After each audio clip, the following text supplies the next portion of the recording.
Hi everyone on the Anxiety Compass. It's been a while since I've done a live video. Well, I'm feeling inspired today.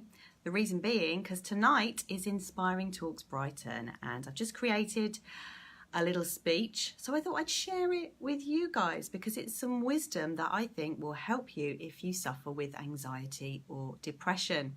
So for those of you who don't know me, my name is Sally Garozzo and I'm a rapid transformational therapy practitioner. Along with being a singing teacher and a vocal coach, and I'm also the founder of Inspiring Talks Brighton. So what is rapid transformational therapy? Well, basically it is hypnosis on steroids. I had some RTT a couple of years ago and I was blown away at the results. I'd been having anxiety for about 7 years and it really helped me to transition into a place where I could feel so much more wholesome about myself. Hi Gabriella, good to see you. So now what I do is I help people to overcome their own personal blocks and resistances around change.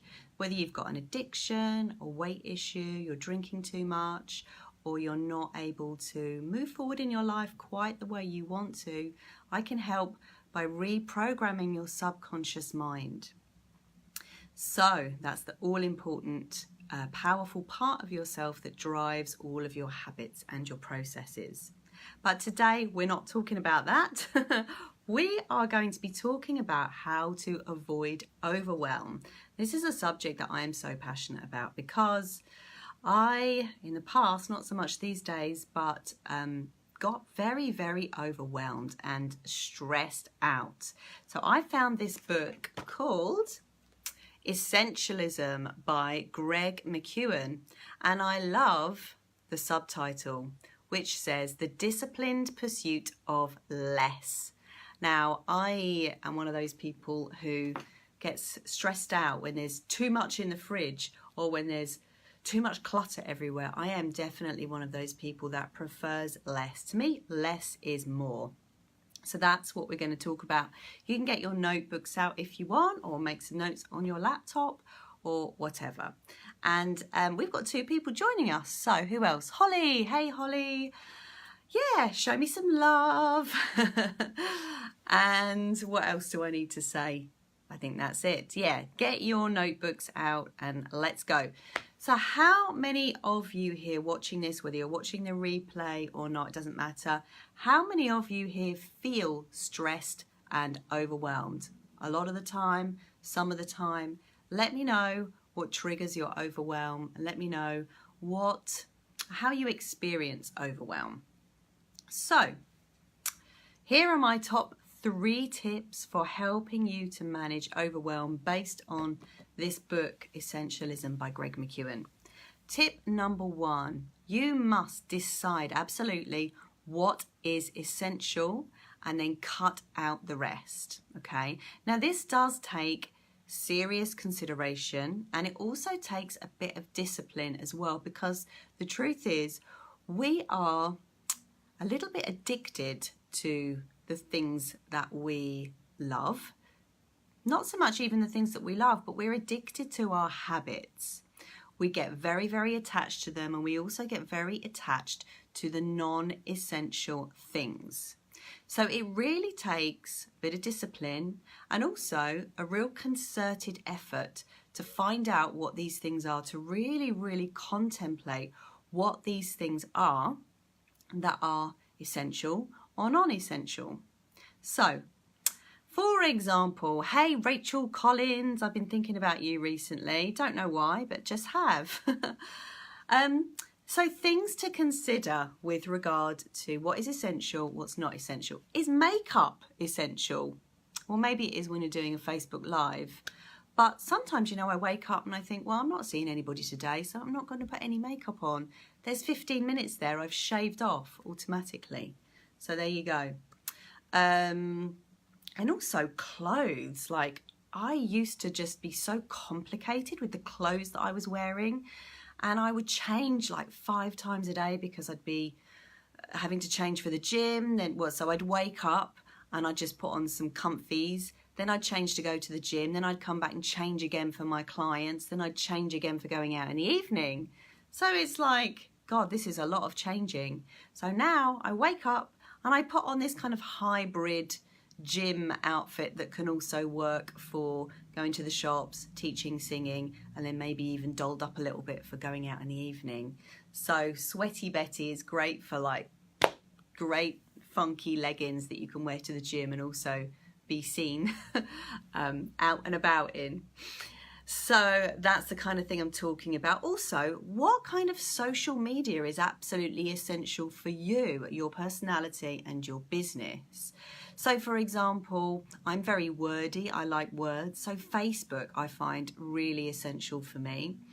I don't use Twitter because it doesn't enable me to express myself in a way that is essential to my nature. But if your business or your lifestyle is based around news or trends, Twitter might be the best platform for you. Or are you really, really visual? That's why Instagram favors the gym model, or the yoga bunny, or food, or anything that's visual. Instagram is really, really good for. So choosing and using the social media platform that is the most essential for you can avoid stress and overwhelm. So for me, I've decided that Facebook and a little bit of Instagram are my two go-tos. There's no point in me going on Twitter, and there's no point in me going on LinkedIn. So I just don't bother with them. I might pop on Twitter just to see the celebrity news or something, but that is it. What kind of exercise is essential to you? Do you suffer with anxiety or depression? If so, is going out and getting some fresh air more essential to you than going into a hot, stuffy gym and pumping iron for an hour? Or maybe pumping iron is the way that you get rid of your anxiety or depression. So choosing which kind of exercise is essential for you and then sticking to that. What kind of friends are essential to you? Hey, Joe. Now, this is a big topic, but friends. Do you have friends that zap you of your energy? Hi, Elaine. Do you have friends that constantly mess you about? Do you have friends that are always late? Do you have friends that are really demanding of your energy, or even family? Do you have friends that actually make you feel good when you are with them?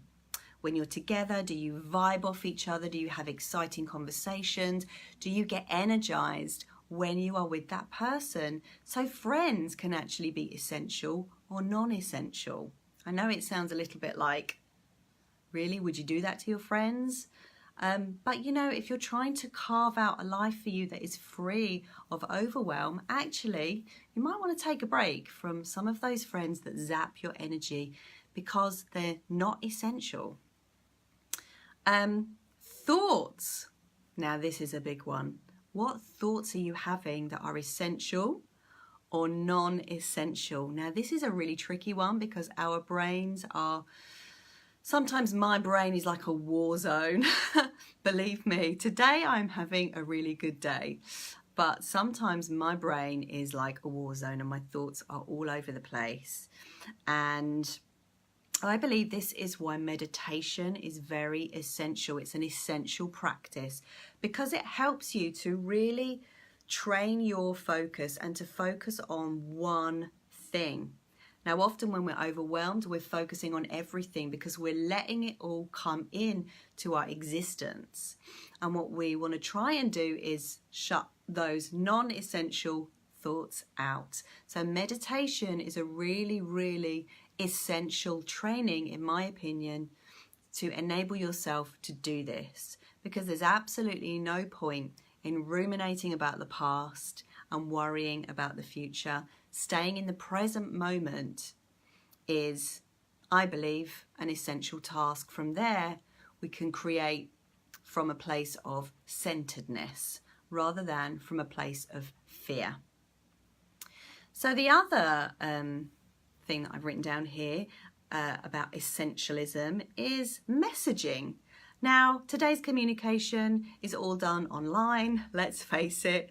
WhatsApp, Snapchat, Facebook Messenger, Instagram, whatever it is, a lot of it is done online. So when you're messaging, do you really need to use all those words? Now, this is something I pride myself on. I am quite good with my words, and especially when I'm writing, I do go straight to the point. Now, I'm very polite, but I just say what is essential. For example, you know, are we meeting at 6? Question mark, rather than, hey, how are you? Have you had a good day? I've done this, this, this, and this. Are we meeting at 6? Because you can say all that stuff when you meet at 6, right?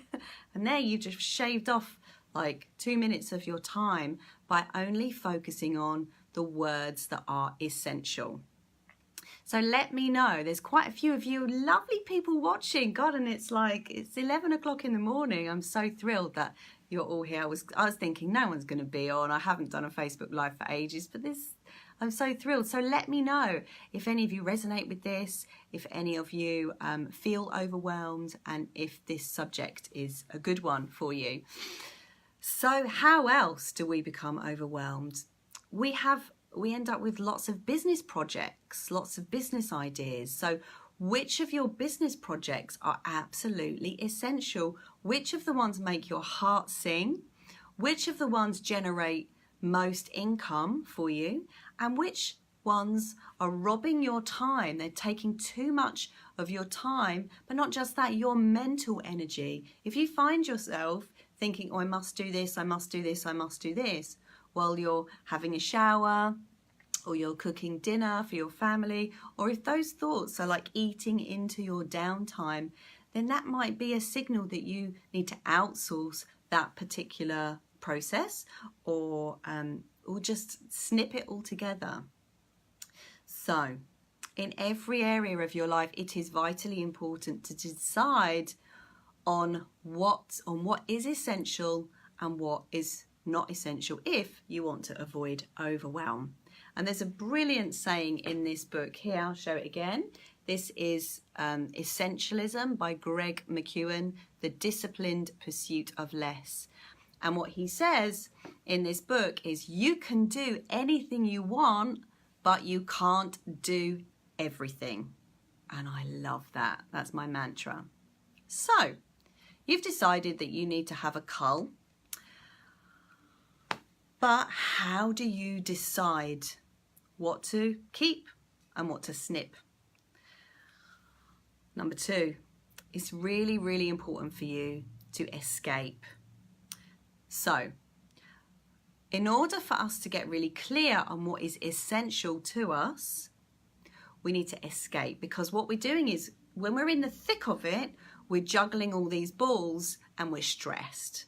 What happens is when we're stressed, we release stress hormones, which cause the blood to be removed from the prefrontal cortex, which is your intelligence basically, and diverted to your fight or flight. When you're in fight or flight and this kind of constant state of overwhelm, it's really, really hard to make good decisions.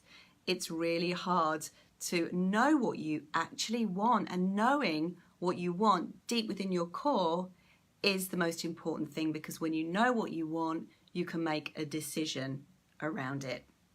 And that decision has to be felt. So he says in the book, you must escape. You've got to go on a retreat, go find an Airbnb that you really like, go walking in the countryside, stay around a friends. Whatever you do, remove yourself from the thing that is overwhelming you. And most of us, actually, we don't even realize, but we are addicted to our stress. I found this out from Bruce Lipton, and I had a hunch that stress was addictive, but didn't really understand the science behind it until I went to a Bruce Lipton conference, and he taught us why the stress hormones are actually so addictive. And I can't remember what it is because it's all sciencey. So stress hormones are addictive. That's why, I don't know about you, but I find it hard sometimes to wrench myself away from my daily habitual things, because it just sort of doesn't feel like it's part of my existence. But when you do, you get such a clearer perspective on what is essential and what is not essential. So then, my favourite tip of them all, number 3, put all the non-essential stuff in a great big imaginary fuck it bucket. So I want you all now to imagine that there's a great big bucket next to you and it's got written on it, bucket. This is your fuck it bucket, and everything that is upsetting you, all the dramas that you're attached to, all the non-essential processes, all the non-essential physical things, all the non-essential habits and behaviors that you've got, all your old thoughts, all your limiting beliefs, scoop them up and put them in the fuck it bucket. Now, obviously, you don't do this in one go. You can visualize it, you know, once a day or twice a day.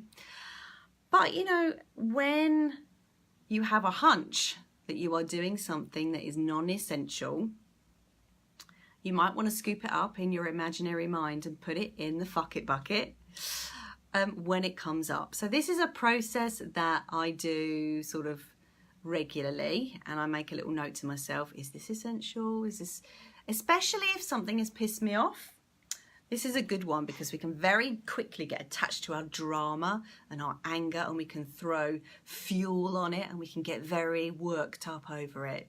And so if I find myself going down that road, being a hot-headed Italian, half Italian woman, born under a fire sign, you can imagine I do get sparked. So when that happens, I know it's not good for me. I breathe, I pick it up, I put it in my big imaginary fuck it bucket. The term of which was coined by my beloved boyfriend, Graham. So when we put all that stuff in the fuck it bucket, it enables us to focus more. It enables us to create that laser beam focus towards what we want. And it's really important to learn how to say no to people as well. And I, you know, I've done this a lot. I've said yes to people who have asked me out for coffee, and I really don't have the time to say yes to all of this stuff. You know, I wish I could, but I don't, because it's my choice to be laser beam focused. So actually saying no to people is really difficult. But in the book, he explains that saying no is absolutely essential, and you must learn to say no in a way that is respectful and kind. But the reason why we find it so hard is because we want to be liked, and we think that if we say no, we're not going to be liked. But actually what saying no does is earns you respect, because when you say no, people automatically respect you, and because you respect you respect your time, therefore other people respect you and your time. And if they don't, then really it's their issue, it's their own projections, their own stuff that they're projecting onto you, their own fear of rejection. And I know nobody likes to be rejected, but we can't do everything. Hi Linz, hi Stuart, hi Anne, who else? Hi Lorna, Roz, Anna, Pia, Elaine. God, so many of you. Wow, I feel really popular today.